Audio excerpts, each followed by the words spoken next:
The last step is keeping your LLC in good standing. If you don't, you may pay late fees, and the state can eventually shut your LLC down, so you'll lose the protection that you just worked hard to set up. There are usually two parts to staying in good standing. First is the registered agent service. With Northwest, your first year is free, and after that, it renews at $125 per year. Second is your state's required reporting. Most states make LLCs file a report every year or two, and the fees vary by state. Northwest reminds you about these deadlines for free, and if you'd rather not deal with the filings, their service can file for you. That's $100 plus your state's fee, and you can cancel anytime in your account.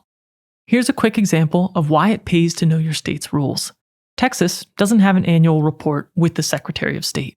Instead, Texas LLCs file 2 reports with the state comptroller every year, a franchise tax report and a public information report.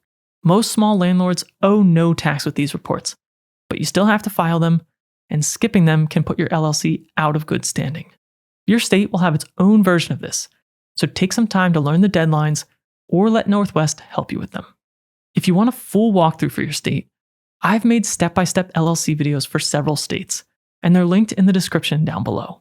If you've only been following along so far, and you're now ready to start your LLC, remember to use the link in the description to make sure you're getting the best available price with Northwest Registered Agent. Congratulations on protecting your investment, and I'll see you in the next video.